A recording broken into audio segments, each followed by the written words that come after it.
Pernah denger nggak ada satu kota di ujung timur Jawa Barat yang punya julukan keren banget, Gerbangnya Jawa Barat. Mungkin namanya nggak sebesar kota-kota lain ya, tapi perannya, wah jangan salah, krusial banget.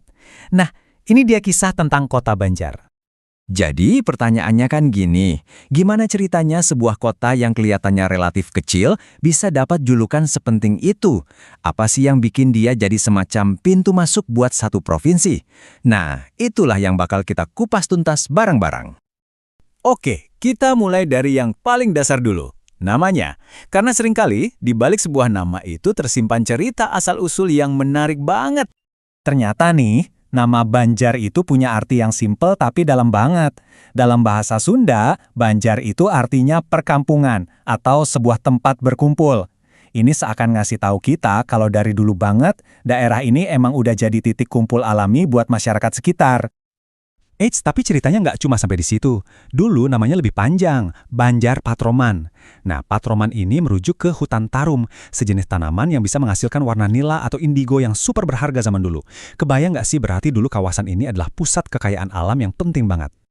Nah, dari nama, kita sekarang lompat ke perjalanannya. Soalnya status Banjar yang sekarang tuh bukan sesuatu yang instan. Ini adalah hasil evolusi panjang loh selama berabad-abad. Coba kita mundur jauh banget ke abad ke-16. Wilayah Banjar ini ternyata udah jadi bagian penting dari kerajaan Pajajaran yang, besar banget waktu itu. Jadi akarnya itu udah tertanam kuat banget dalam sejarah Tatar Sunda. Perkembangannya tuh kelihatan jelas banget di sini. Coba deh kita lihat. Mulai dari cuma ibu kota kecamatan di tahun 1937, statusnya terus naik. Jadi Kwedanan, terus naik lagi jadi kota administratif, sampai puncaknya di tahun 2003, Banjar akhirnya resmi jadi kota otonom. Mandiri. Ini kan menunjukin pertumbuhan yang luar biasa konsisten kan? Oke, setelah perjalanan panjang itu, pertanyaannya, kayak gimana sih wajah Banjar hari ini? Jawabannya jelas, dia jauh lebih dari sekedar kota perbatasan biasa. Jadi, Banjar sekarang tuh punya banyak peran sekaligus. Dia itu pusat ekonomi, tempat jual beli hasil tani, terus jadi jalur transportasi yang vital banget. Tapi di sisi lain, budayanya juga kental, budaya Sundanya kuat. Dan tentu saja yang paling utama, perannya sebagai pintu masuk utama dari arah timur. Sekarang, saatnya kita gabungin semua kepingan puzzle ini. Buat apa? Ya buat jawab pertanyaan utama kita dari awal tadi. Kenapa sih Banjar bisa disebut Sang Gerbang? Jawabannya sebenarnya ada di 3 hal simpel ini. Pertama, lokasinya. Udah jelas, strategis banget, pas di perbatasan fisik antara Jawa Barat dan Jawa Tengah. Kedua, sejarah pertumbuhannya yang konsisten. Dari cuma desa kecil, jadi kota penting. Dan yang ketiga, ini kuncinya, perannya sekarang sebagai titik kontak pertama, sebuah gerbang buat orang, barang, bahkan budaya yang mau masuk ke Jawa Barat dari arah timur.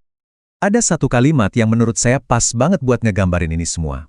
Banjar bukan hanya gerbang yang Anda lewati, ini adalah tujuan di mana kisah Jawa Barat dimulai. Keren kan? Artinya, buat siapapun yang datang dari timur, ya disinilah mereka pertama kali merasakan Jawa Barat. Petualangan mereka tuh startnya di sini.